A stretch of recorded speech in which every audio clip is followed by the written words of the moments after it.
Hello दोस्तों, स्वागत है आपका चैट टेक्निकल चैनल पर।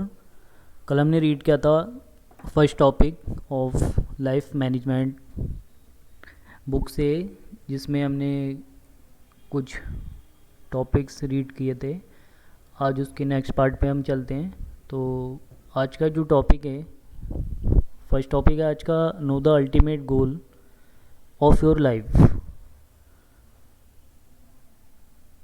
इसको स्टार्ट करते हैं। इसमें दिया है, what is the goal of it all?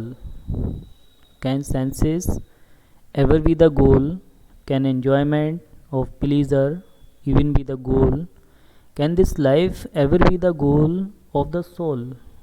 If it is, better die this moment. Do not want this life if that is the faith of man, that he is going to be only the perfected machine. It would just mean that we go back to being trees and stones and things like that. Did you ever hear a cow tell a lie, or see a tree steal? They are perfect machines. They do not make mistakes. When we speak of the goal of life, most of us think of some worldly ambition. We say, I want to be an engineer, I want to be rich, and so on and so forth. We are so preoccupied in achieving our respective ambitions that we hardly explore what we really want in life. After working day and night and struggling very hard, a person may become an engineer or a doctor, may amass wealth and have a good family too. But do these guarantee happiness and peace that is eternal? Is this all that is there to life? What is the purpose of life? What is the purpose of our existence? Most of us remain unaware about the ultimate goal of human life. Within each of us is a natural urge to struggle for a better state of life than the present one. With regular practice of introspection, we sense incompleteness in the current state of life. This makes us crave unalloyed happiness, uninterrupted peace, and immortality. This is the inner quest and ultimate goal of every human heart. We are all trying hard to attain it in our own way, irrespective of whether we are aware of our efforts in this direction and whether or not we succeed in our efforts during our lifetime. We therefore work towards gaining a sense of completeness that we find missing in our lives. Generally, we want to achieve something which we think is within our reach, except for some courageous men and women who like to make a sort of pole wall to attain what is apparently beyond an individual's capacity. They are able to reject the alluring and prolific material goals and focus only on the ultimate goal. Such people are very rare. Most of us are unmindful of the ultimate goal of life and set out to seek the desired completeness in life by pursuing material and tangible goals such as academic qualifications, irrespective respectable career, marriage, pregnancy, creation of wealth, and so on. Though not necessarily in the given order, this we do ignorantly or intentionally, following social conventions or a kind of herd mentality, with the underlying belief that by working hard and achieving some position of importance in social life, we will be able to achieve a state that is different from the present one, a happier, freer, more peaceful, more powerful, and less miserable state. But can we say that after working hard for so many years, earning much money, and the respect of all those who surround us, we are really happy and satisfied? If it were so, then the so called achievers and the successful artists, administrators, managers, entrepreneurs, politicians, and many others would be the happiest people around. This is not necessarily true. A monk carrying out social welfare activities for the underprivileged had to coordinate with the concerned government office. At the office, he happened to ask a clerk if he was satisfied with his position in life. Not surprisingly, the man expressed utter dissatisfaction and wished for more money and power. Out of curiosity, and Monk asked the clerk's superior, the undersecretary, the same question. Funnily enough, here too the answer was exactly the same. In fact, when the monk met another senior officer, the secretary, he still got the same answer. How is it that the satisfaction level of the senior officer is no better than that of a common clerk?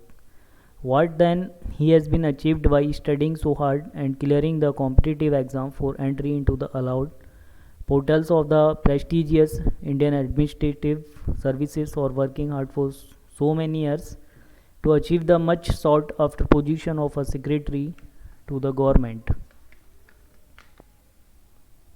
दूसरा हमारा इसमें topic है material goals are not the ultimate goal of life. The above anecdote tells us that joy and satisfaction resulting from a pursuit of material success in order to gain a secure life are short lived. Sooner or later, we are impelled almost involuntarily towards pursuing some other material desire, chasing satisfaction and happiness through our many pursuits is like chasing a mirage in a desert. Illusions attract us, and the ultimate goal eludes us throughout our earthly existence. We behave like the poor god that has a stick tied to its head with some green grass dangling on the other side of the stick before its eyes. No sooner does the god move forward to eat it. The delicious and enticing grass also moves away by the same distance. The attraction of the grass compels the god to keep up the chase until it finally drops down in sheer exhaustion. The poor god is unable to realize that chasing the grass is a futile exercise, and no matter how much it chases, the end result is frustration and disappointment. In this regard, a rich businessman or a Nobel laureate scientist may be as unfulfilled as an ordinary beggar on the street. One of the reasons why happiness eludes us is because at different times in our lives we develop strong attachments to many material goals and their respective pursuits. When we achieve any one of our big dreams, we mistakenly assume that we have found the ultimate goal of our life, but we soon realize this joy is impermanent and set out to pursue yet another goal with the same idea of finding satisfaction. Of course, each time we find not satisfaction but the same old sense of dissatisfaction and ennui.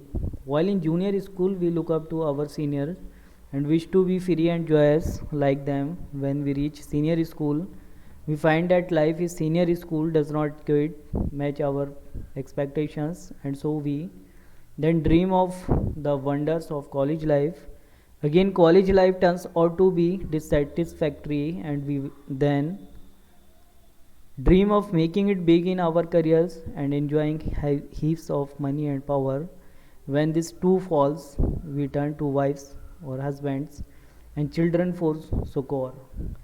Thus it goes on and on like an itch that cannot be cured through any amount of scratching. Our hunger for satisfaction torments us till the funeral pyre. The more we chase material goals, the more we suffer.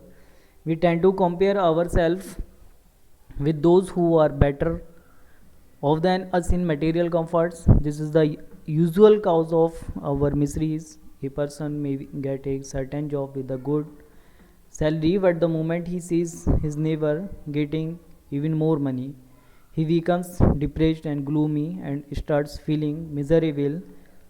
Indeed, if achieving such material goals were the true purpose of human existence, we would not feel impelled to pursue other goals. Having once achieved them, if a person's goal is to become a doctor, then he should be fully satisfied on attaining this goal and should not need to work further. Yet, once he becomes a doctor, his satisfaction is very low.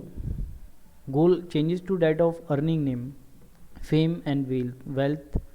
This means that the goal of becoming a doctor was not the ultimate goal, and there is some other deeper goal which is driving him.